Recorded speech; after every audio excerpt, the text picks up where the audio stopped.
Hello guys, Brandon Carey here, and today we are not playing Resident Evil Resistance because that didn't work out at all. And so, in lieu of that fact, let's move on to the next game in the schedule, which is a game that I actually like a lot. We are playing Crash Bandicoot Warped. Now, right save. Yeah.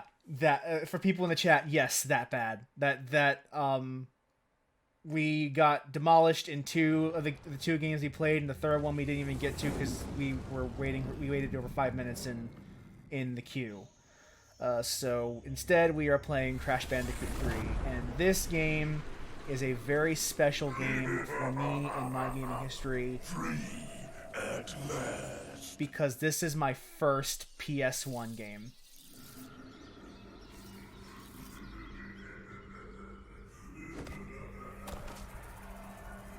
This was one of the first 3 games I ever got for a PS1. Is free? No, it cannot be. Evil, great evil has come. Yep, Xenochrist Warped was my first. I played Crash 1 and 2 later in my life. And I do like Crash 2 more overall, but this is a really good game too. Uka even once. But you, Cortex, you have failed me twice. Great Uka. It was that infernal Bandicoot. Also, props to the team for these animations for bringing this to life from the PS1. This is some really good animation work. You lost the crystals, and I have lost my patience. There is now no other power source left on this planet. I know we've had a few unfortunate setbacks. And failed.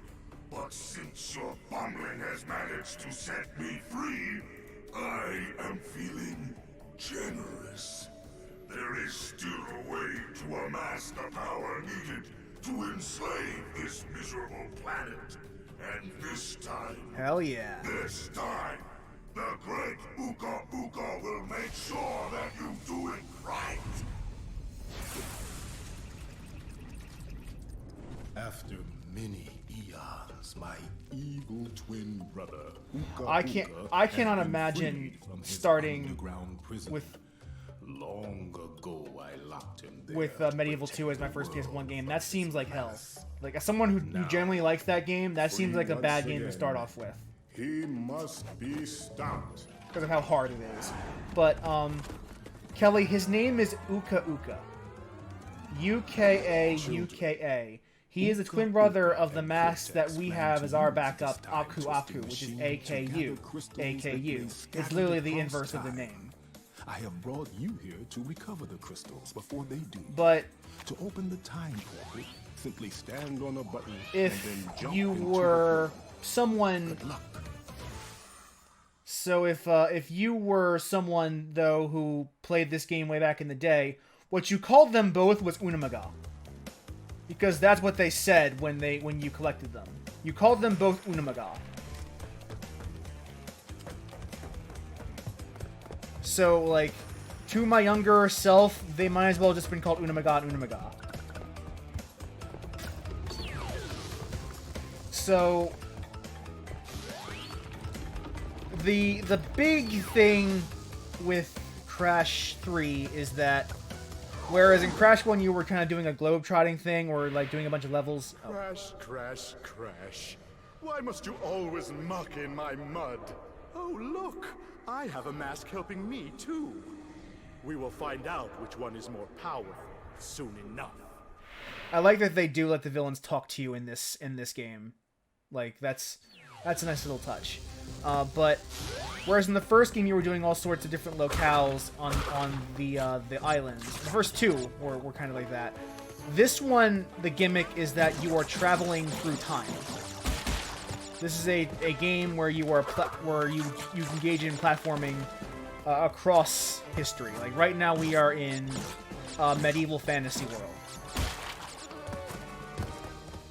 Not medieval fantasy, like literally like medieval history, but with Cortex's minions that have functional magic, even though it's just technology.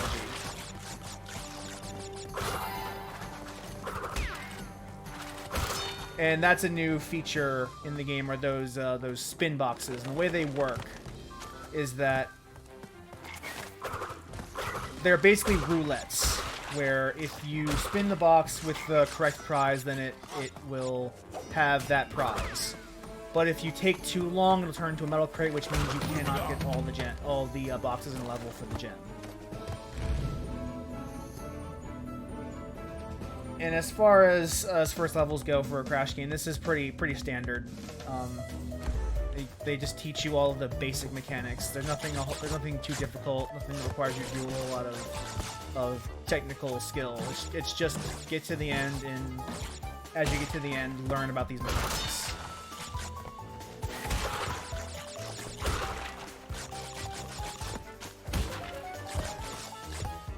Could not be any simpler.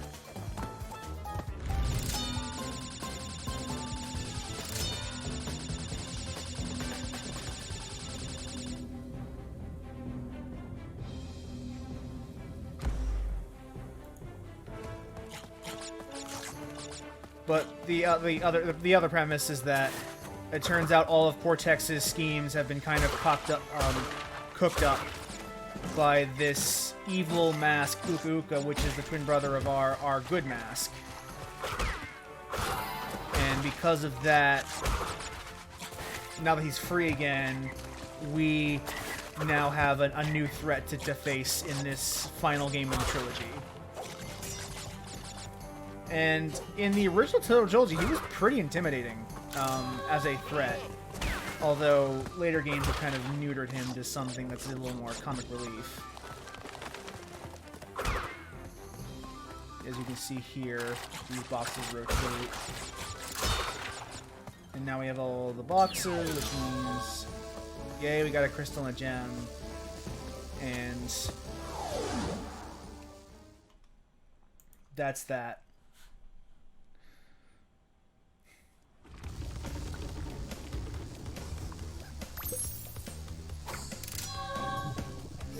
I should also note that, unlike the first two Crash games where I skipped the time trials, because they weren't really part of the original game,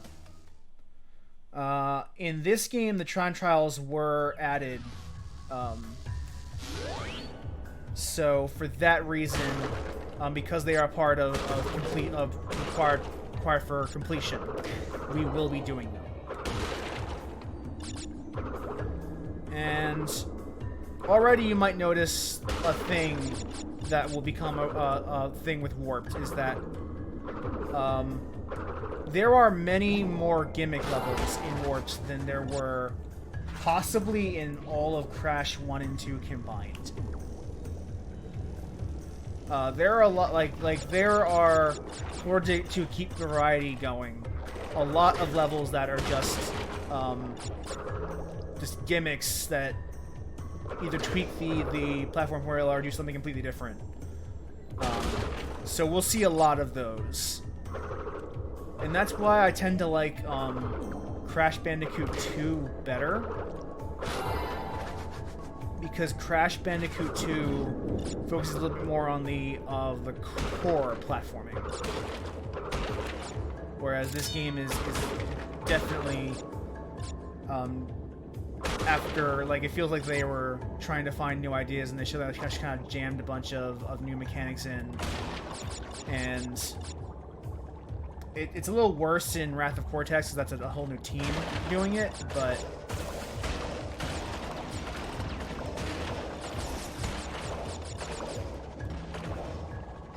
it's a design choice. Like, for example, these underwater levels have this vehicle here, which I need to destroy the coral, and if I don't have this vehicle, like, because it functions kind of like an extra hit point, where if I get hit, I lose this vehicle, but I don't take any actual damage. But if I do get hit, that means I lose the vehicle, and therefore I can't blow up this coral, and therefore I don't get 100%. So This is like a little mini test of can you avoid getting hit so that you can get the rest of the boxes.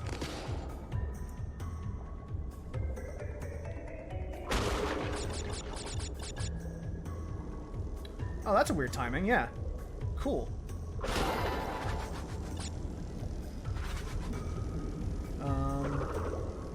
But that is the big thing we will see over and over again. With Crash 3 is just a bunch of gimmicks, and some are a bit better than others. Like this isn't too bad. Like this is actually a pretty good gimmick for a level. Like this underwater, like surprisingly enough, this is an underwater section that's actually not that bad to play. And they don't really get any very hard in these sections either. So this is kind of like a breather level almost.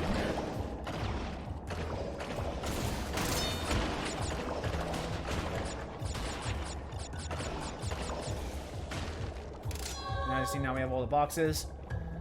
And for that reason, we don't have to worry about this anymore. And we can get the gem and proceed.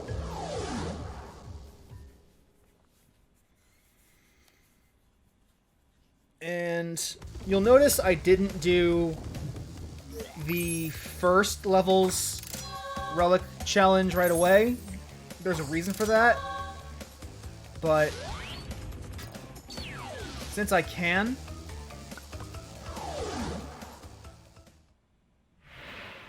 Crash, Coco, if you have already retrieved a levels crystal, then you will find a floating clock when you enter for the second time. This floating clock activates time trial mode. Grab it, and the clock will start ticking. Race for the end to get the best time, but beware, some elements will change. So this is a mechanic they brought into Crash 1 and 2 for the Insane Trilogy. It wasn't in the base game, but this has always been the case for Crash 3. Is once you beat a level, when you hit the level start, you will see this clock. And that will activate time trial mode. And time trial mode functions a little differently than usual. Where your goal is kind of to get to the end as fast as possible in the lowest time. And along the way, you will encounter these yellow crates that have numbers on them. When you hit a crate like that, your time will be reduced by the number on the crate in seconds. So this 3 crate will freeze the clock for 3 seconds. And then I will proceed.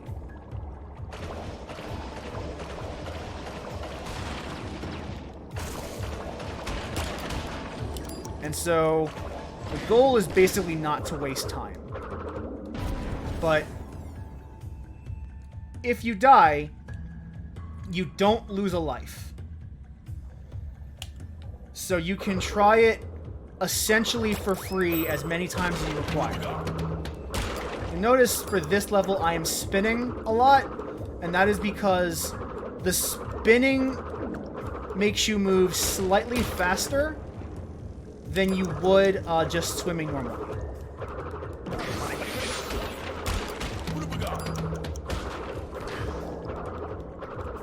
So doing this does increase your speed, which decreases your time.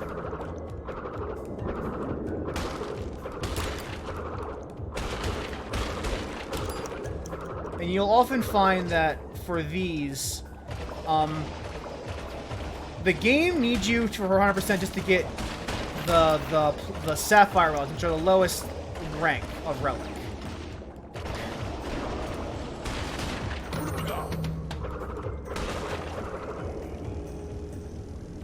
So those don't tend to be particularly difficult. However, there are 3 ranks. The other 2 are platinum and gold and platinum. And platinum is the hardest to get. Gold is easier, but still challenging.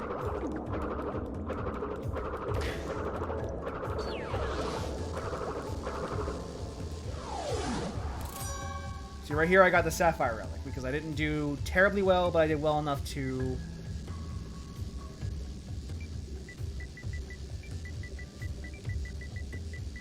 I did well enough to get the reward. This is all I'm really looking for. I'm just looking to get a relic. I don't really need to get gold or platinum. Just getting Sapphire is fine for the purposes of this Let's Play.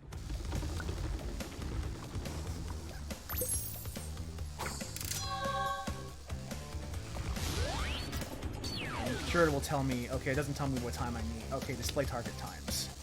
Okay, so I was 10 seconds off. But when it comes to the gimmick levels, we will typically do those almost as soon as we're finished. But for the platform levels, we won't, and there's a reason for that I'll get to at the end of the game.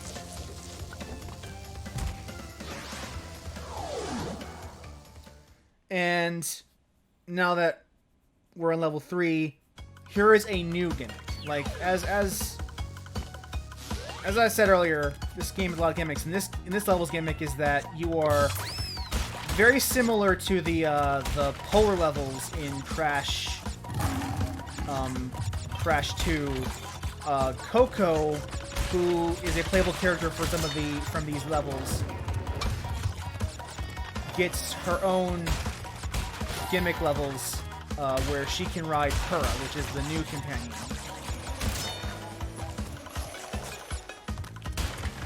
And this is very much like the 4 levels that I don't think you run as fast, or at least you do have a dash, but it's optional. Like you don't have to run fast. And I hit a box. I missed the box, so I gotta fall. I gotta die.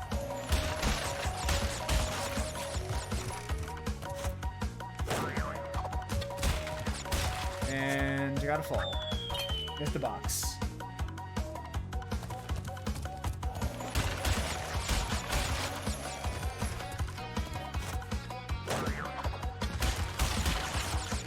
And FYI, you can actually die by hitting the wall. Like by not jumping high enough and hitting the wall, you can actually die from that. But since this is still like part of the first set of levels, this isn't that hard.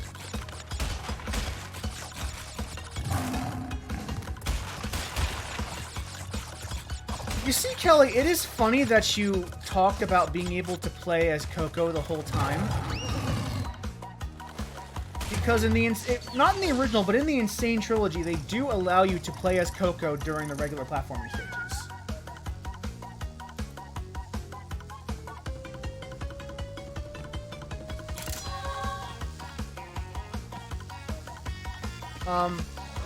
So in the regular platforming stages, you are able to play as Coco in this game because they added that as part of the Insane Trilogy. But you aren't able to play her in the gimmick levels that require Crash.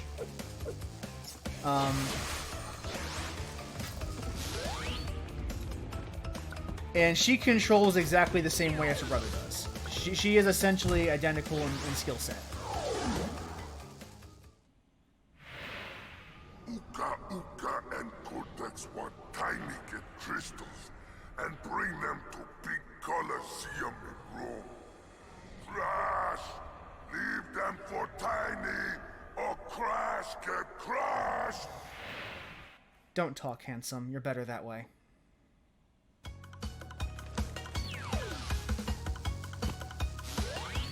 By the way, I should also mention that while I didn't show it off during the original LPs, for Crash 1 and 2, the Insane Trilogy brought Coco into all 3 games. So you can play most of Crash 1 as Coco and most of Crash 2 as Coco as well. Now, as you can see, for this level, because Coco is just faster, in the dash, the strategy is basically to kind of just dash through the entire stage as Purah. Just kind of just blaze through as fast as you can.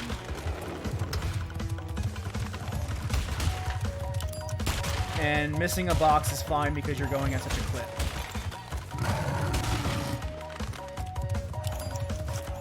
And missing mask, which is not ideal, but also not a huge issue.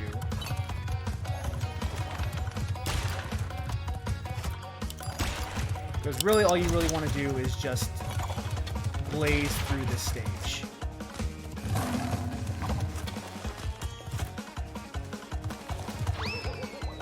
And when you stop playing as per, the time does freeze. So you can hang out here and it won't affect your actual time.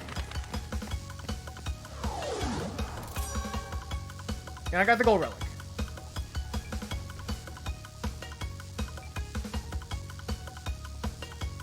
So we are making progress. And if you don't know that you can dash, but the game doesn't really tell you, you kind of have to figure that out by pressing buttons. But once you figure that out, like getting the relics for those particular gimmick levels is not that hard. But the demonstrator I was talking about earlier, if I come over to this screen here, interact, I can have Coco join me on my adventures. And at any time if I want to play as Coco, I can just hot swap to her. But for the purpose of this LP, I'll probably be sticking with Crash mostly.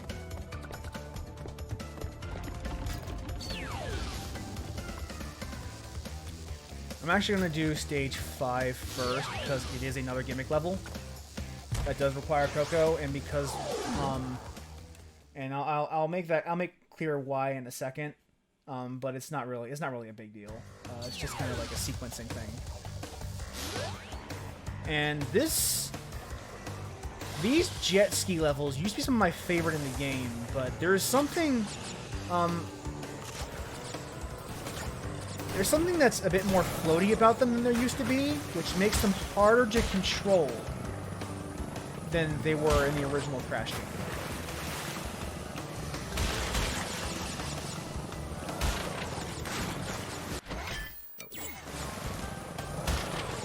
But obviously, like, we are 4 levels in, we are at 4 entirely different control schemes.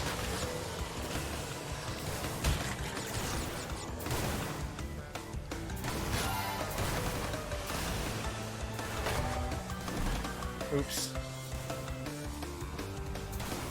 But that is kind of like the good. It's both a pro and con of Crash 3 that there are so many different types of levels.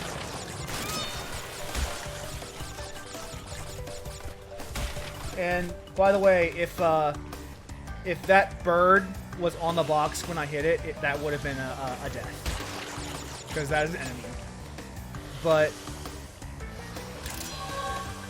I really liked these jet ski levels in the original game, and honestly, like, playing them again, like, I'm still having a great time. This is really fun.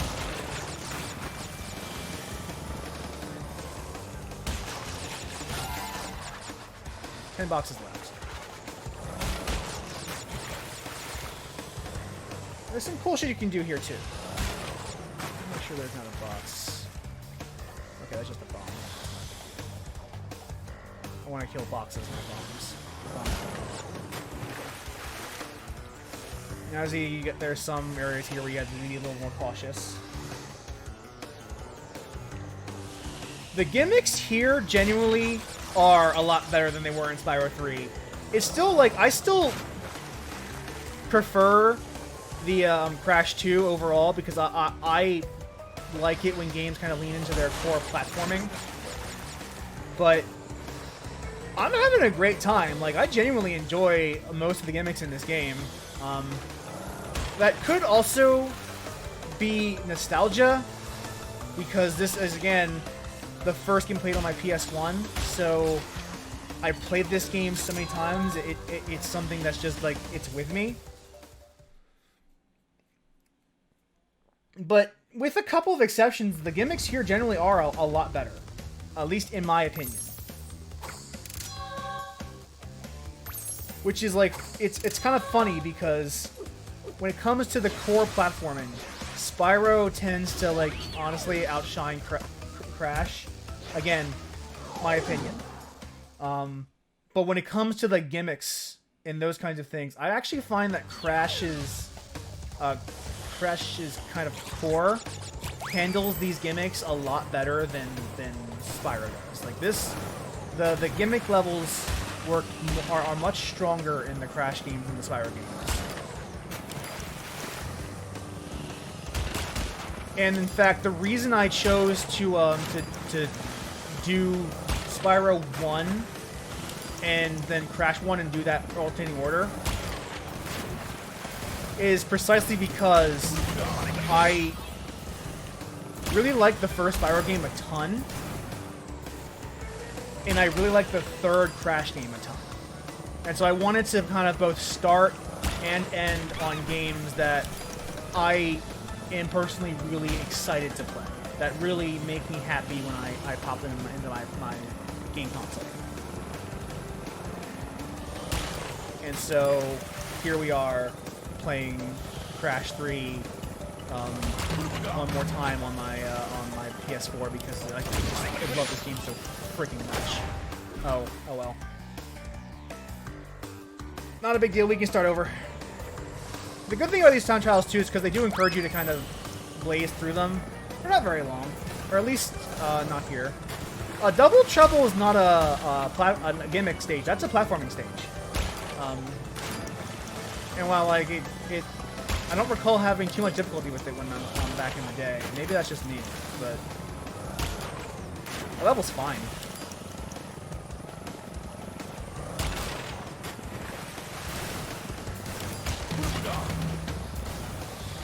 Oh, because it hit 2 bombs. Okay.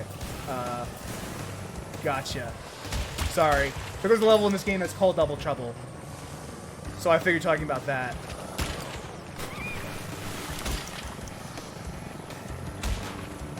But this is, like... I genuinely enjoy piloting this jet ski. This is fun. Oh, I missed the career. Oh well. We have 2 masks, which is very nice to have since there's not much level left. And with time trials especially, sometimes it's better to take the hit and keep going because you'll just get more, you'll save more time. Like this is kind of a good way to teach you how to do speedrunning. It is a shame that you lose the mask when you try the time trial. Like when you open a time trial, your masks go away. But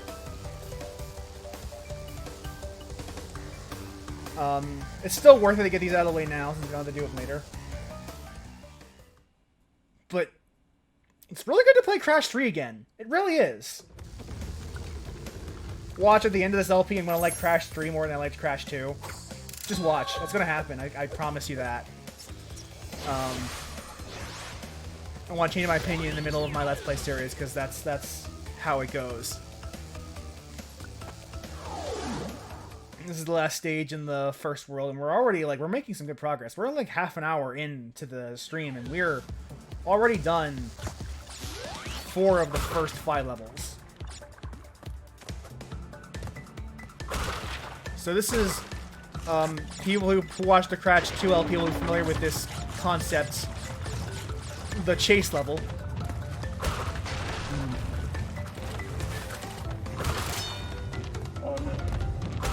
Although these typically aren't as bad, and part of it is because you are physically moving slower.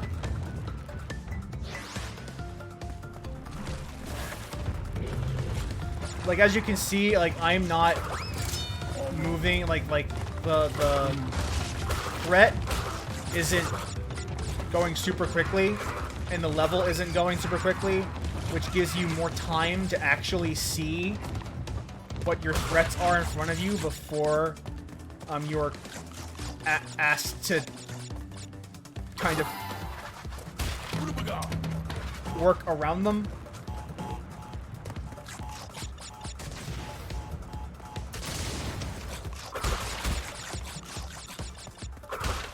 And that makes those chases a lot more bearable because you're not reacting. You have more reaction time, is what I should probably say. You have more time to react.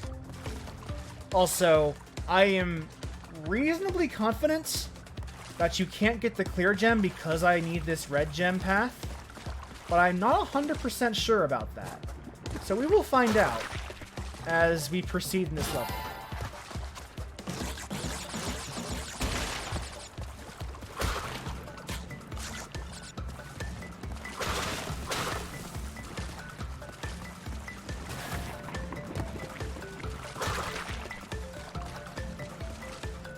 Here is the bonus stage.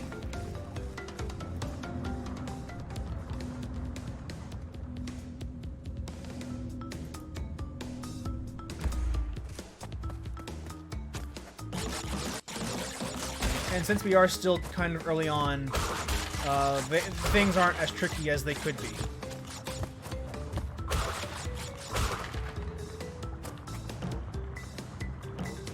There are a couple tricks, but nothing that, if you haven't played the first two games, that you won't anticipate. I can probably tell you what Crash game you played, Maddie Monopoly. If you tell me what some of the bosses or some of the levels in that game were.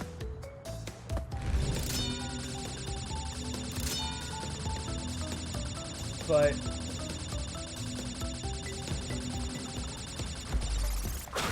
the reason I chose to end the PS1 nostalgia series with Crash 1 is precisely because I genuinely enjoy this game.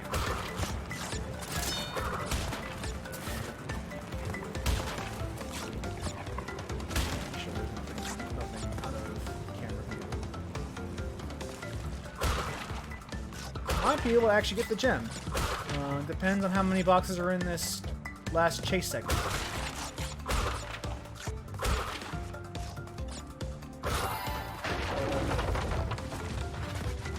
Let's see, there are 8 boxes. Well, there's also got to be a detonator because there is a nitro in the way. Reminder, those count. Oh, whoops.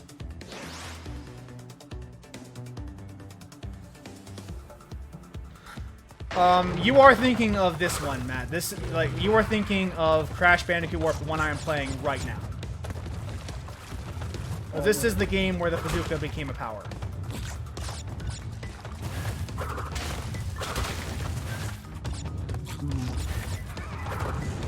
Oops.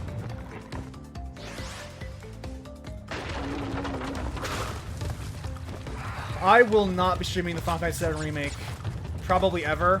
And it's not because I hate the game, it is actually because that would take probably an entire year to do, given the way I stream and the amount of time I stream. So it's just not worth it. It's not a game that I can justify having on stream.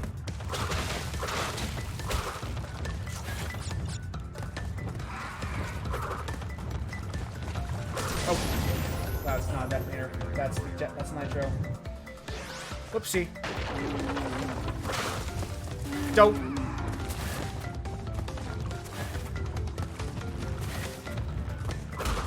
If you're wondering why I like to do a lot of slide jumping here, because it's actually just faster than walking,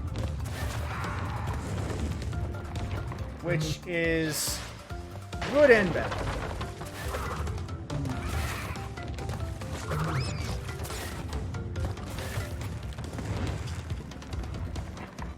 Whoops.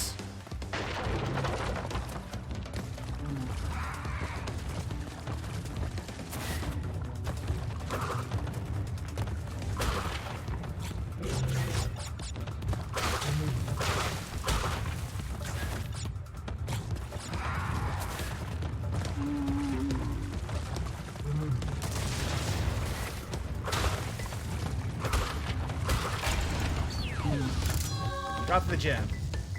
Perfect. And nothing bad happened.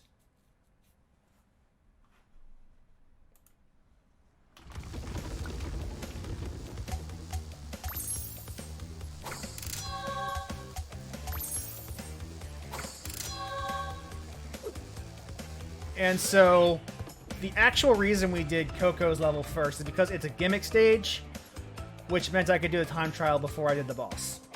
That's the only reason. It's because because Mind Gremlins tell me I should do that before I do the boss. There's no actual practical reason to worry about the sequence there. It's just something that I prefer to do. Even though it doesn't require any more or less time, it's something in my head says that's more efficient. And, you know, we listen to our Mind Gremlins. But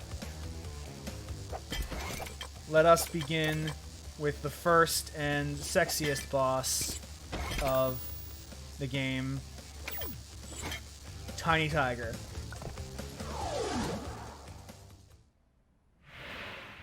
Rash, Coco, stole the pretty crystals. Tiny, take them back. They really shouldn't do the... Arena. They shouldn't have the furry characters that close to the camera, because you start to see the effects. Like, they're pretty good from a distance. When you go close, they don't look that great. Look at that monster just breaking those pillars like that. Fucking hot. But this is, being the first boss fight, very, very easy. Now, you're supposed to dodge these lions, but you can just spin them.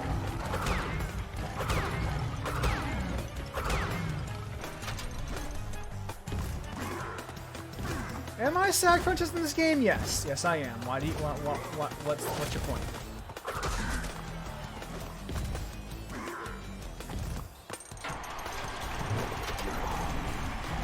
But since this is all the boss does, this is all my man does, not a whole lot to worry about. I still do love that, like, he has the upper body of a tank and the lower body of, like... I mean, he has, like, no lower body whatsoever, but he jumps a lot, and that's his gimmick. And the other thing that is new in Crash Bandicoot Warped are these power-ups you get for each boss. Each boss fight you defeat will give you an upgrade to your kit. A new move that you didn't otherwise have in the original two games. For example, this one is you had that belly flop from before, but now it has been upgraded to do more damage. Or to do damage in a larger radius.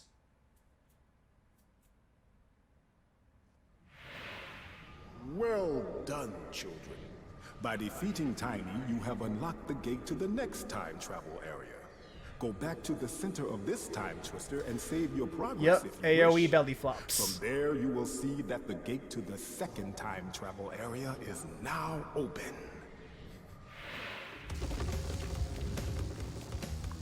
And because we beat the boss, all the levels are now re-unlocked for us to do. But we've already gone as far as we can for them, for now. And since the next area has been open, we have 6 new stages.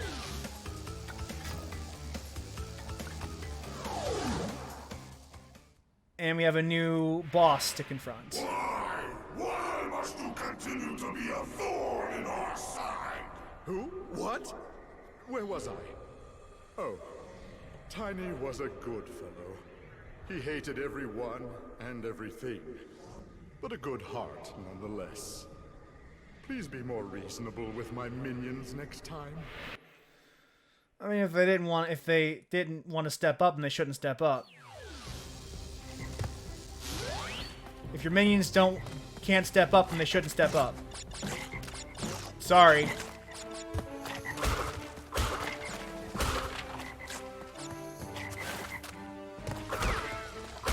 KO. So, this kind of helps teach you what the belly flop can do. It makes it easier to break those crates. Like the belly flop could do that already, in the first Crash game, or in the second Crash game, but this game gives it a little more oomph. That makes it easier to break those crates efficiently. I can't believe Crash killed Tiger. Oh boy.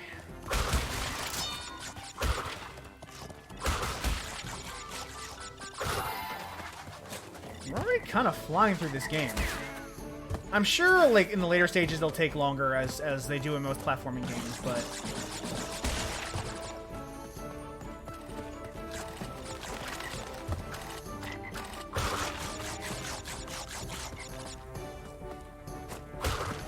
for now, it's fine. For now, we'll just blaze through.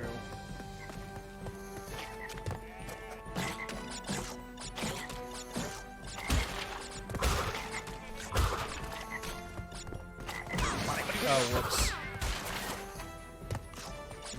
Look at the chat for 1 second, and then you get hit by a frog.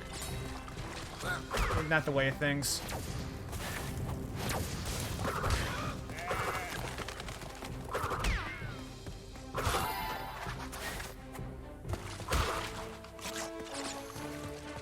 This is a pretty standard level, if I'm being honest. There's not a whole lot here to worry about. It's again, we're still in the early stages, so there's not a whole lot that can be a threat to us. Although, I think, generally speaking, this game is a lot easier than Crash 2 was. I recall, like, most of the frustrations came from time trials. Though there are a few sections that do get kind of painful.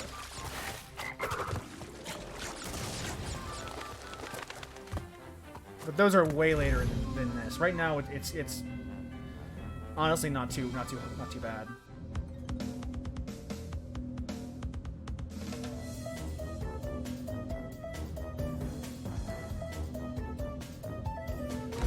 But this is really like the first bonus stage that kind of tests you paying attention. And if you were paying attention when we rode in on the platform, you probably saw it. What I mean by that.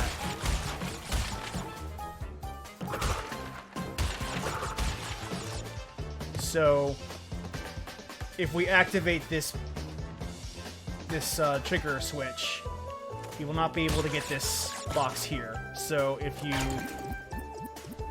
hit that without thinking, you can just straight up miss out on a box and have to redo this stage from the start. That's like one of the first times this game just tests to see if you're paying attention. But if you are paying attention, it's not a hard thing to prepare for and act against. But if you weren't, you can do that on accident without realizing.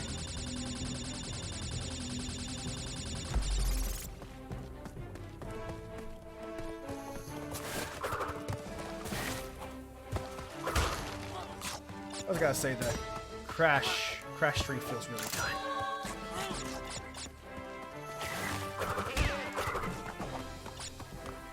Let's see if I have enough boxes for him. Yes! We did it! There's always that crippling, like that small bit of anxiety that you head of, oh, did I actually get all the gems? The boxes did I miss? Did I mix a box? Did I miss one? Did I miss one? No, it's good. We're good. We're good. I got them. I got them all.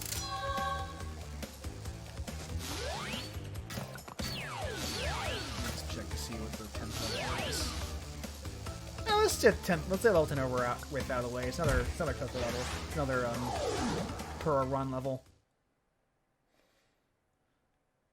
It's fun to skip around every now and then.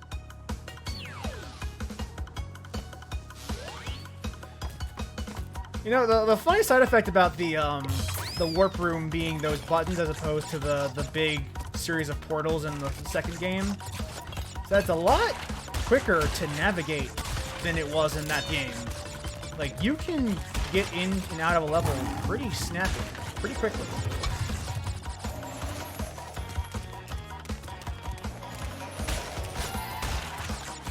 And they must have had a patch since the last time I played this, because when I played this last, the loading times were fucking garbage.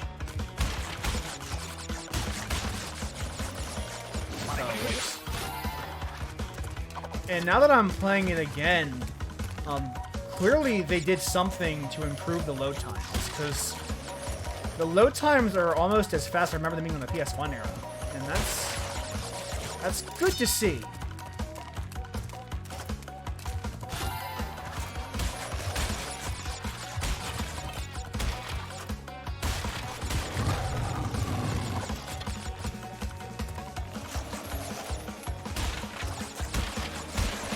That's all the boxes. Gotta finish that level and we're good.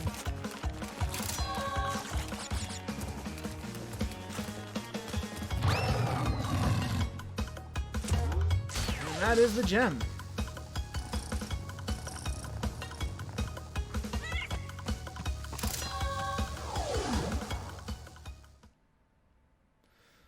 Yeah, they definitely did something to improve the load times in this game, because they were like, like last time I played this, we were talking like Bloodborne pre-patch, like minutes long load times.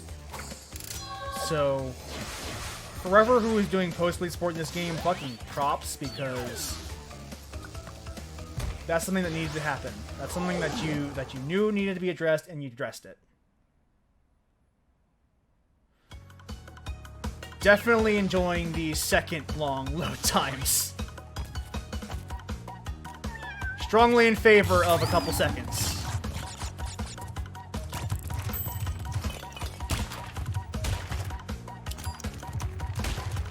Time for a time trial.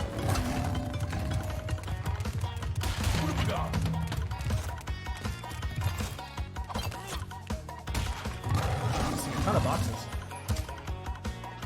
Looks like I should probably adjust my speed to get some of these boxes.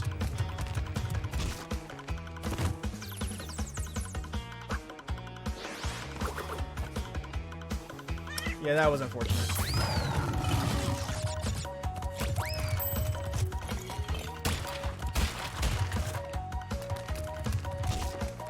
Wow, okay.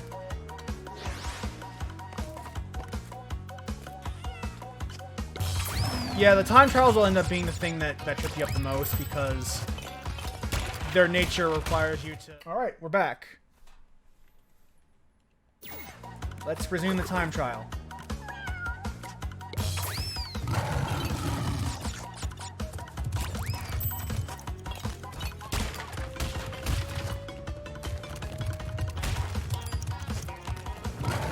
Box again.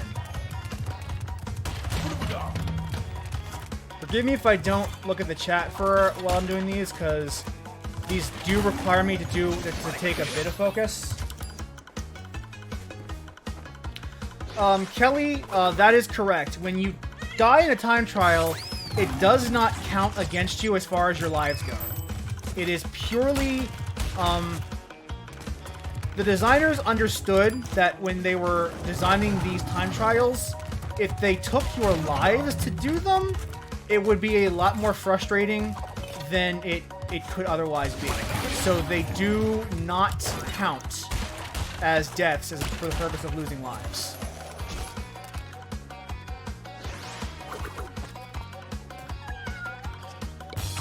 Which means I can try this as many times as I want without fear of losing, like, getting a game over.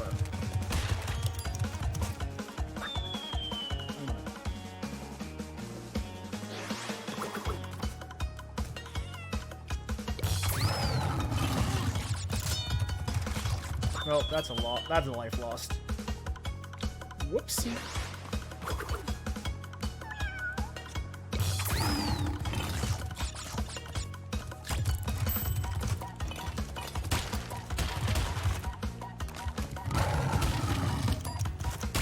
There we go, we got that one finally.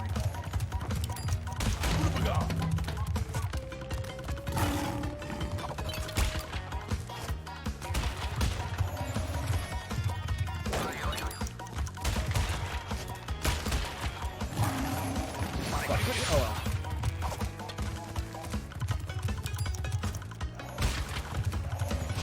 Oh, fuck. I didn't see that there.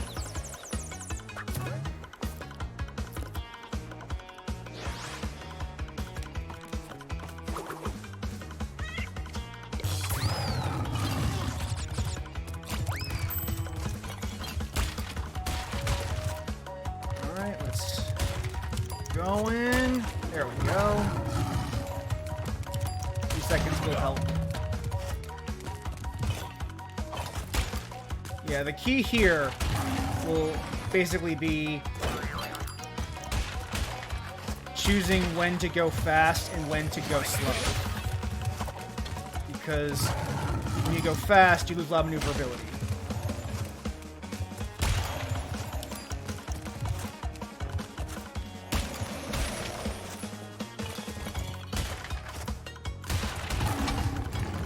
Oh, fuck! Yeah, this death animation is wholesome as fuck.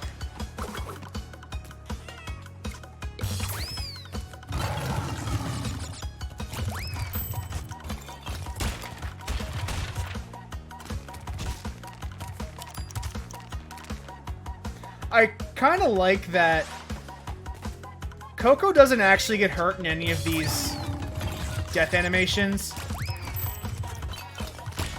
Like, unlike Crash, she doesn't actually take the hit, her Purah does.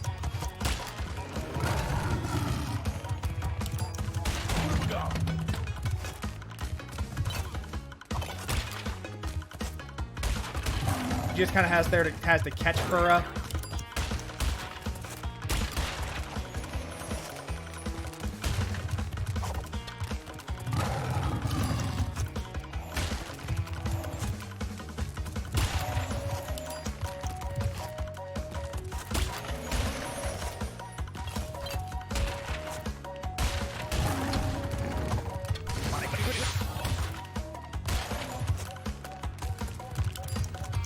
We did it! That didn't take too long.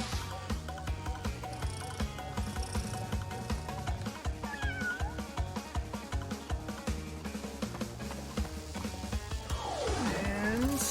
gold!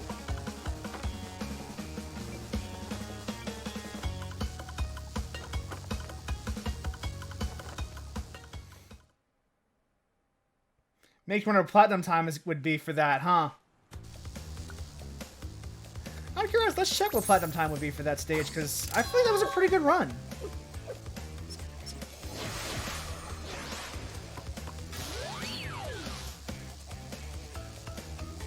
$18.20. Almost 3 seconds off.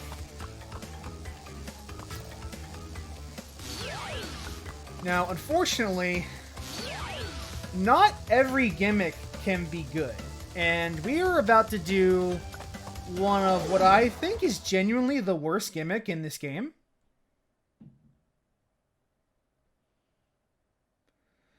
And that is the racing levels.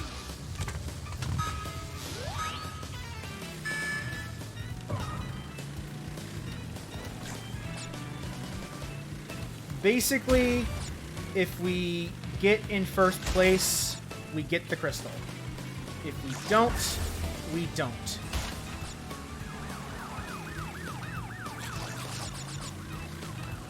I will move my webcam if I fail this attempt, because I just realized that my face is obscuring the position indicator.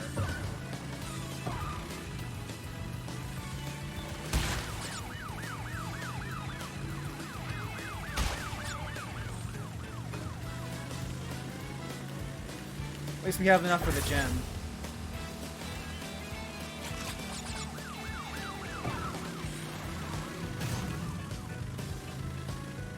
So we didn't get first place, but we did get the gem. Let's move this over here for the duration of the race segment, at the very least. I'll move it back afterwards. But I genuinely think that this gimmick is the worst gimmick in the game, and they use it several times.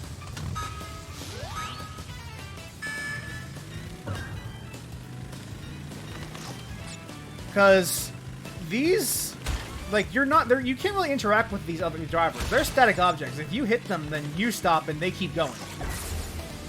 So you don't actually, like, they might as well be just obstacles that you have to pass. It's not so much a race as it is a time trial.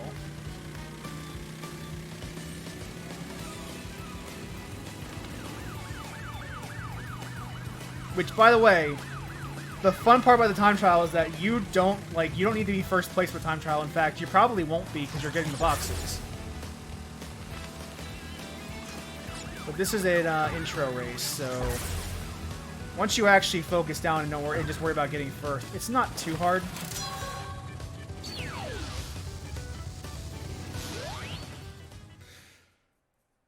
Also, you can notice some of the decorations, like there's an engine gas station because Engine's a boss in this game, and one of Cortex's minions. Like a lot of the levels have Cortex memorabilia or Cortex minion memorabilia scattered throughout, like the little cute little references and Easter eggs. And we will keep going. G'day, mates. Dingodile's the name, and Uka and Cortex gave me orders to bring the crystal to them during the Ice Ages. So give me the goods and shove off, or I'll roast yous. This is Dingodile's first appearance. He is a new minion for this game, and he's one of the more popular ones in the Crash Cannon. So let's get this clock and get the race started. Except instead of racing against these goobers, we're racing against the clock.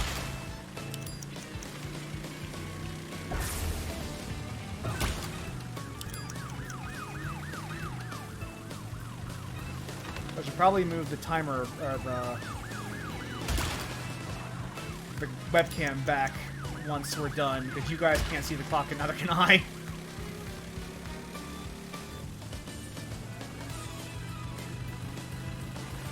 But considering there's not much you can actually do on this, I can't imagine at least not being able to get a sapphire relic.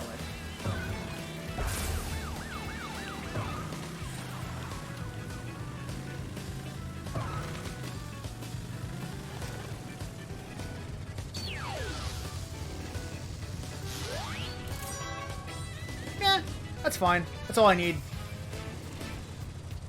I don't care about getting anything else but Sapphire. That's all I need for completion, so that's all I'm going to get.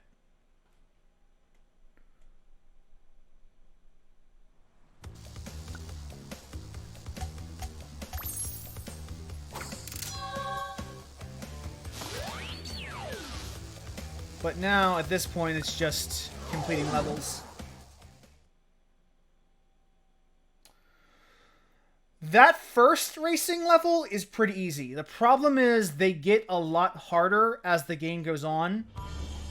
So that one is easy, but not all of them are. In fact, most of them aren't.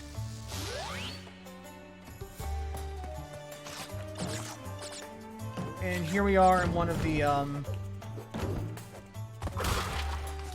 Arabian Nights / Aladdin inspired levels.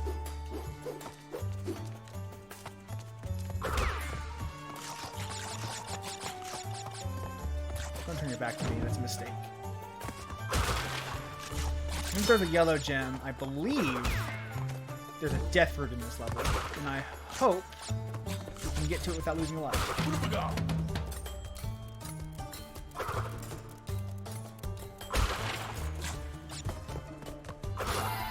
But this is, again, we're pretty early on, so this shouldn't be too bad.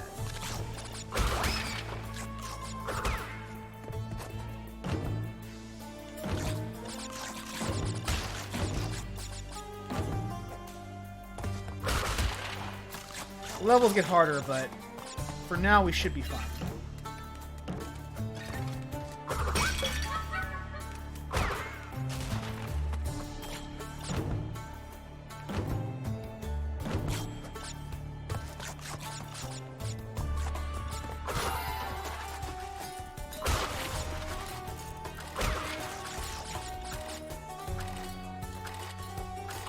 I make a point to get the rotating boxes first, because they do have a chance of becoming unbreakable if you take too long on them.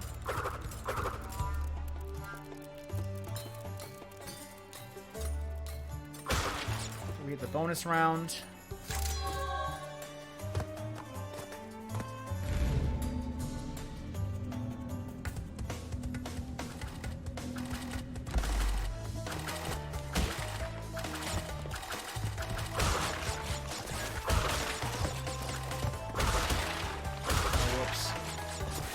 As you can see, rotating crates are kind of a theme for this bonus level.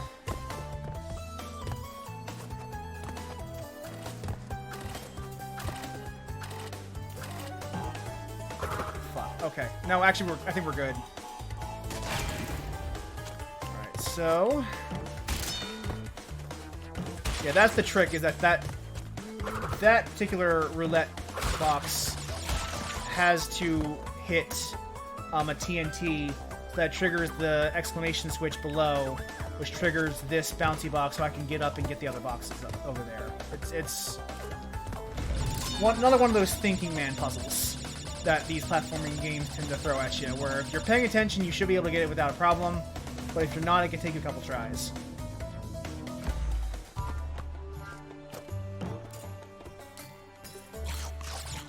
Oh, you know what?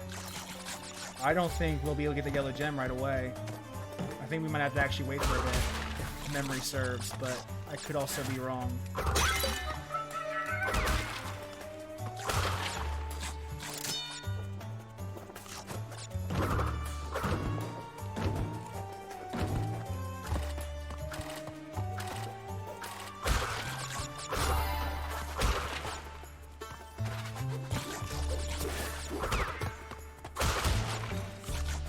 Yeah, see the yellow gem over there? They tease you. They're teasing you with it. They're saying, look over there, there's a yellow gem. Can you get it? Can you get it? No? Fuck you.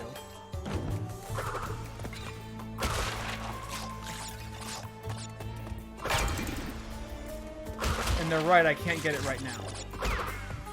But I can get this clear gem.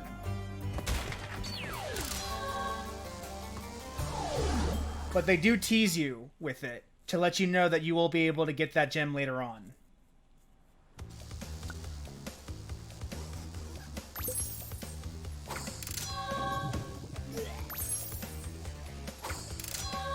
And we're already making pretty good time. We are almost through the second warp room, and we've only got an hour into the stream.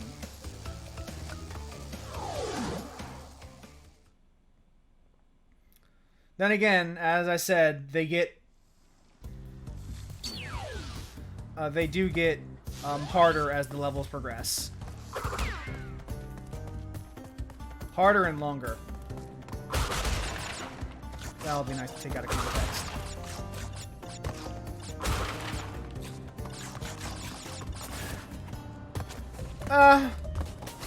I mean, Crash designers were assholes insofar as game designers for platforming games were assholes back in that era. Like it's kind of like a genre thing. I have a hard time faulting the Crash team for falling back on gimmicks that every other team who worked in every other platforming game fell or started using. As you can see, these scarab tiles drop.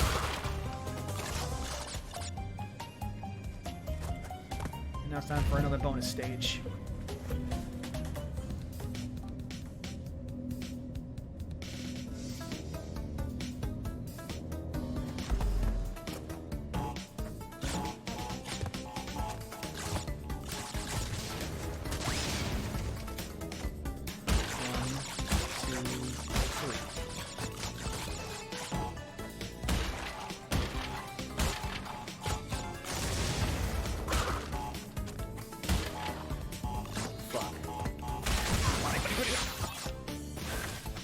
Well, try again.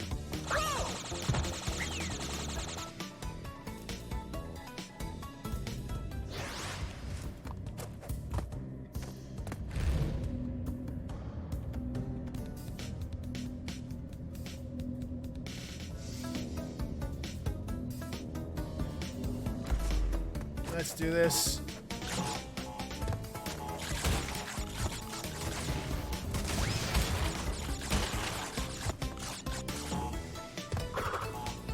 Whoa!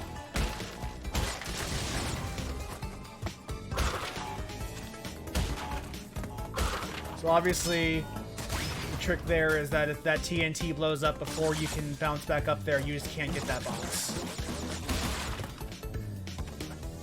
It's slight, but they are tacking on little extra twist onto what we learned in the first world to kind of get us to use the mechanics in new ways, or in more challenging ways. And that's kind of what this game does. It kind of builds up as you progress.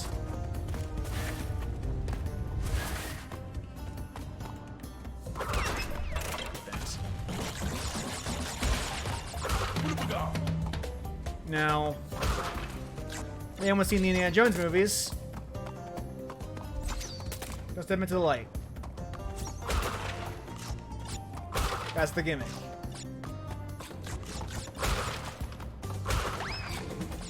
Because we're in ancient Egypt, and as you know, all ancient Egyptian pyramids were booby-trapped. That's gonna smash the moment I hit it! Oh, no, it's not.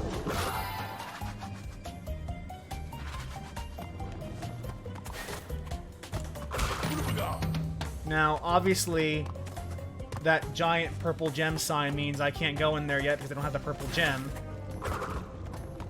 But you do need to get that mask to get the box. So, quick trip. Oh. It tricked me.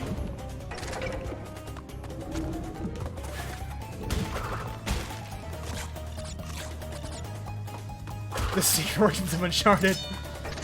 I mean, that's not entirely incorrect. Because this is clearly inspired by Tomb Raider, which did inspire Uncharted ultimately. So that's not entirely incorrect.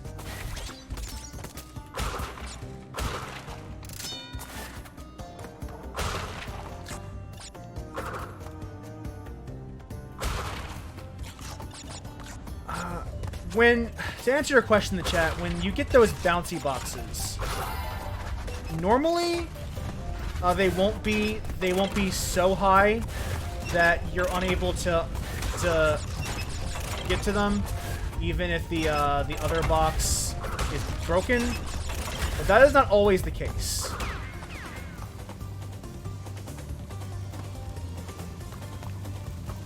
It depends on what the designer feels like doing to you that morning.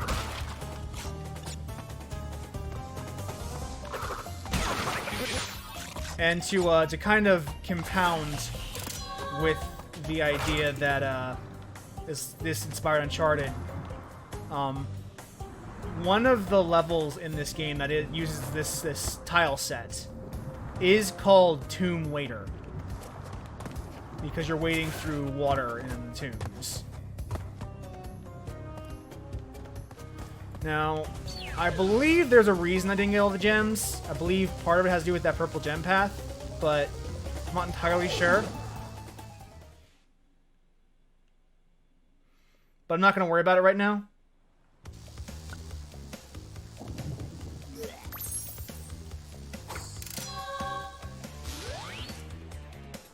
But since we have beaten all 5 stages, we can fight the next boss. Let's fight Dingodile.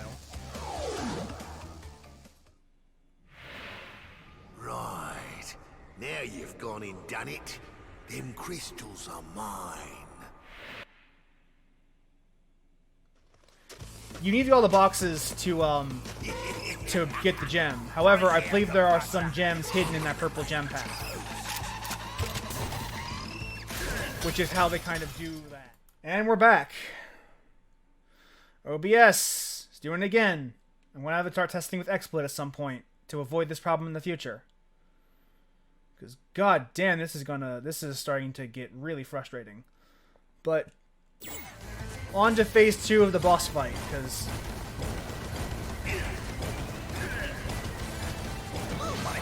Oh, whoops.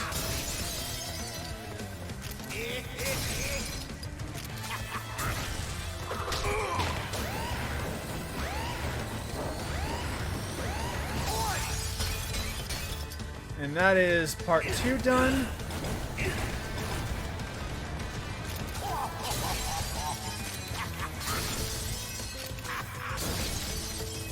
What is happening even?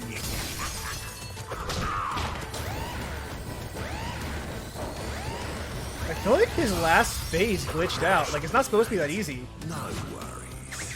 You'll soon be up against much worse.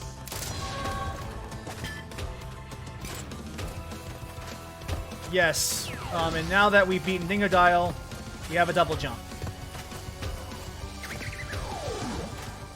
That's our new power. Yeah, it looked like he had some issues with his with that form. So, as of right now, we have collected 5 relics. And because I collected 5 relics, I can use this platform.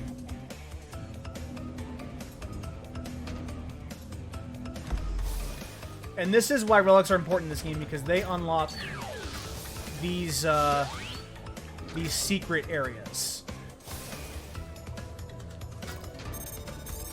And if you notice in the background, this is one of my favorite details of this game, by the way. So listen up.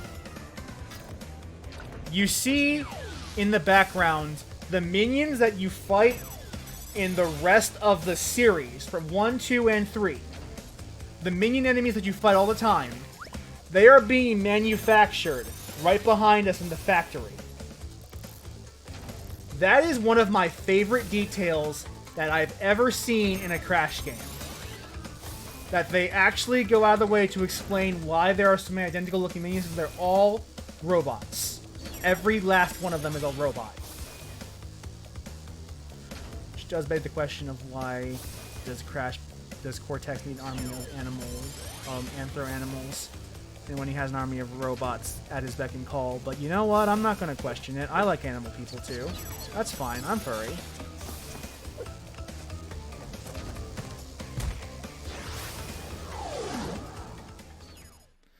But since we have 5 relics, we've unlocked this bonus level. Which, I say bonus, that's not entirely true, because you need to do these for the gem. Because to get 100% you need all the gems in this game.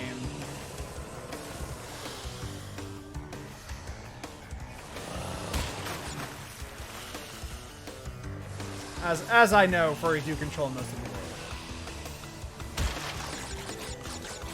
So because this is not enough, like one of the base levels, this is a like extra stage, there is no crystal. So if I don't get all of the boxes, I am essentially wasting my time with this stage.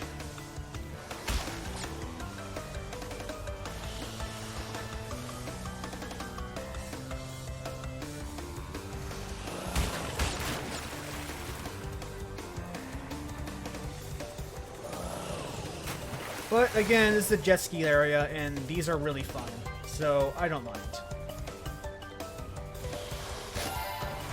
I also appreciate the arrow at the top to tell me which way is progress so we don't get lost.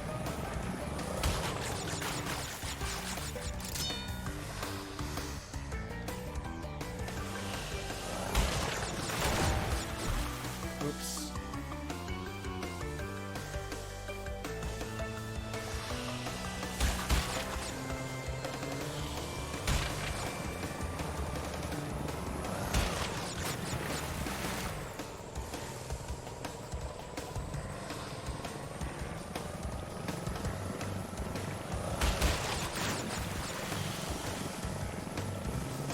The box, which is problematic when these spawns.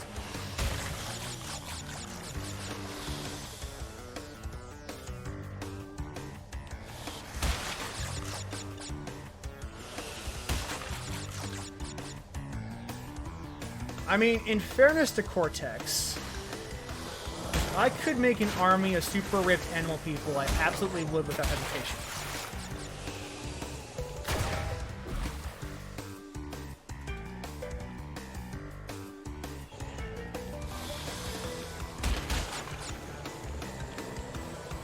Without any hesitation, they'd be already created.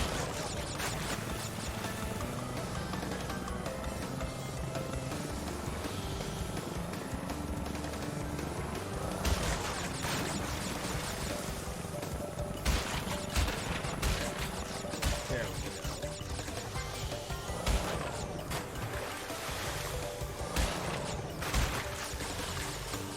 Gotta purchase that at an angle. Damn, hit the nitro.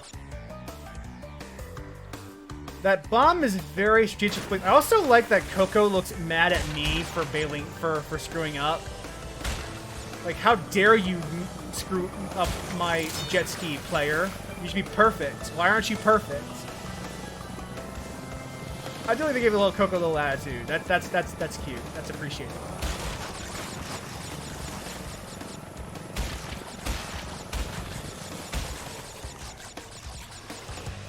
She's not an idiot like her brother. She understands that the player is screwing with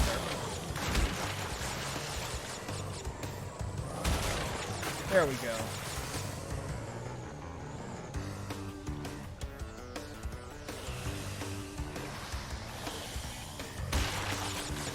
Kelly, I read that in a Vegeta, that's my Bulma voice. I just want you to know that.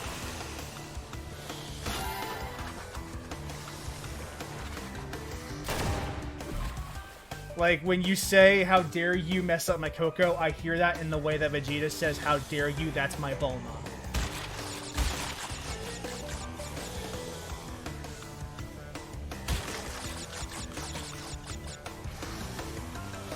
I'm just saying, that's what I hear.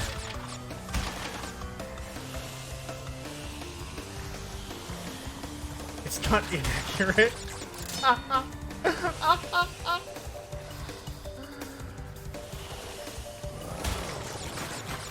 Oh shit! Okay, we're good.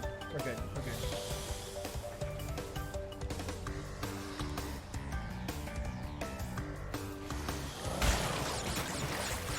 And so far there have been 2 nitro crates. So I'm at 47.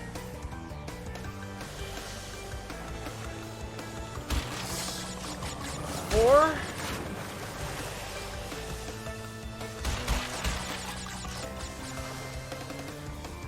4 nitros. 7 nitros.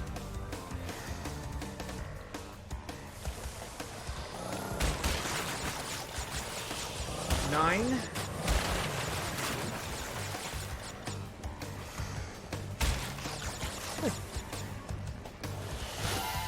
I count 9 nitros so far.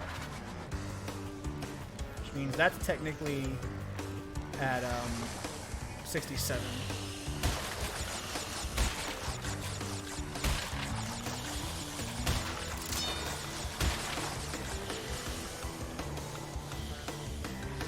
Need to go middle so that we can hit the bombs.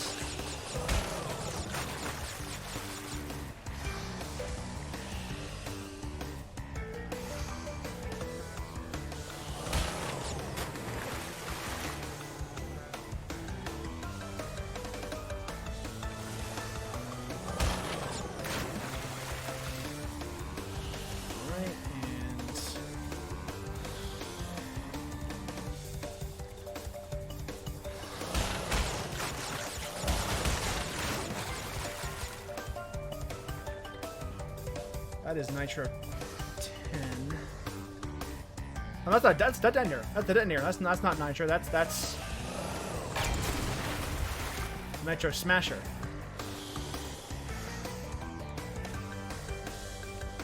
You need to not screw up getting those 2 boxes.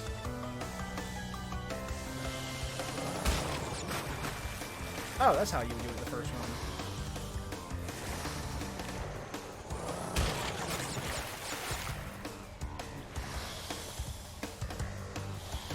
This one requires a little bit of finesse.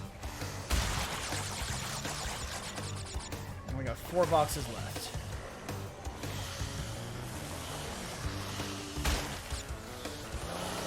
No! Fuck.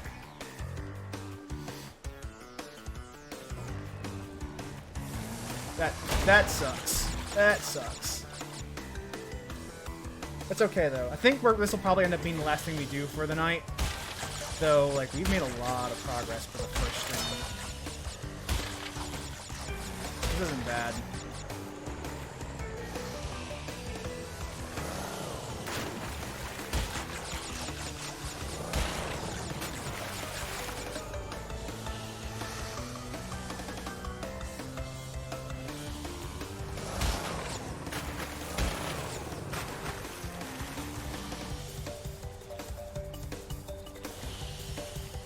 I mean, I'm also having a better, like, I'm also having a more fun time than I did in basically, like, most of the frustrating parts of Crash 2.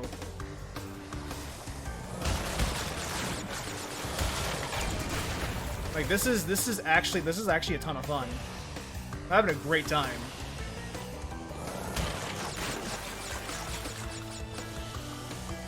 Also, like I said before, I like this jet ski a lot.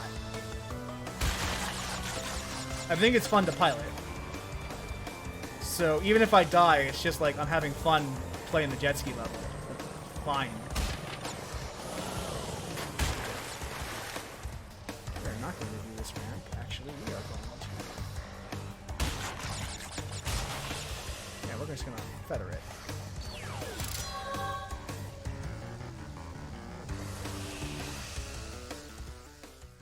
Time trial, actually. We have time. Let's do the time trial for this. We got 9 minutes. We can do a time trial in 9 minutes, I think.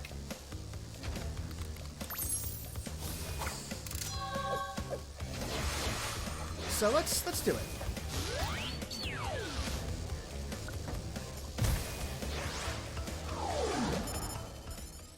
Yeah, we have time. We have time. We can do this. We got time for trials.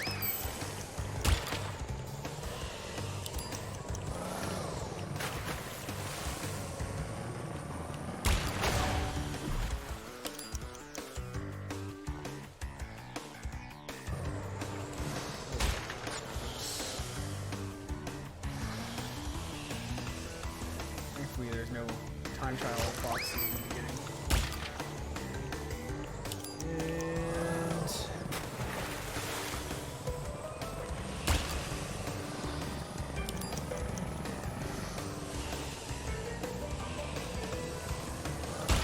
just kind of keep moving. Don't ever stop moving.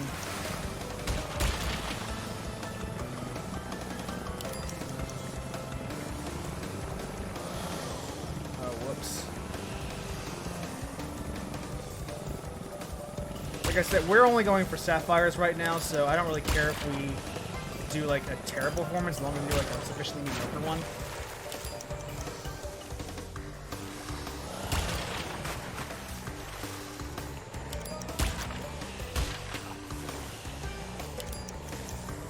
And a lot of it is often just the best way to...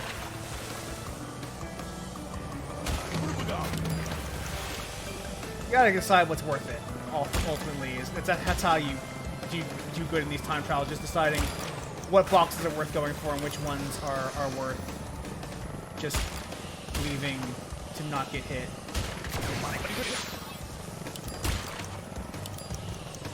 You also notice that because you have to do it all in one life, time trials tend to be much more generous with masks than regular levels tend to be.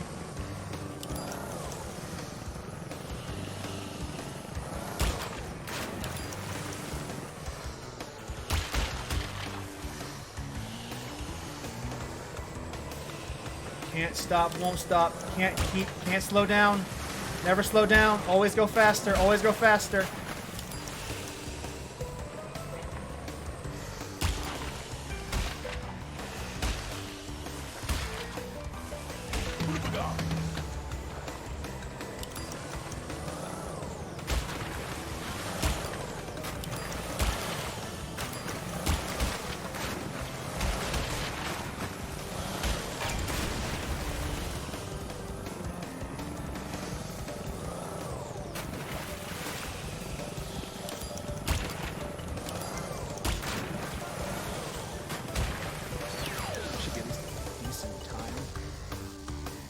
Come on, game. Alright. We got a Sapphire. That's fine.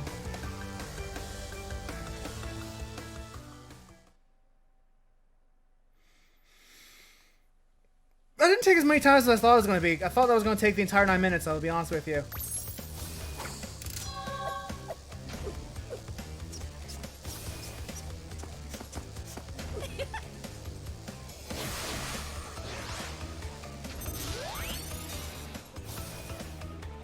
So,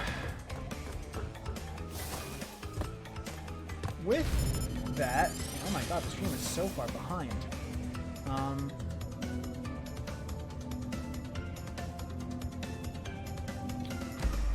We are probably done for today. When we next, let's see, we double, okay, let's preview what we have to go. Another underwater level, another platforming level, another Arabian level, another race, and another, another medieval level. Okay, so we're gonna do some more platforming, a lot more platforming than we did next time. You have more platforming levels than there were in the last couple of warp rooms. But until then, we're all done for the night. So take care. Remember that Black Lives Matter. Remember that all lives don't matter until Black Lives Matter. Remember to wash your hands. Remember to wear a mask. Remember to practice social distancing, because we're still in the middle of a COVID outbreak. And just stay safe. I don't want you to get hurt. Whoever is watching this, you guys in the chat, Kelly, Matt, whoever's watching this on YouTube later, I want you to stay safe. So, until next time, take care and have a pleasant evening. And I'll see you when I see you.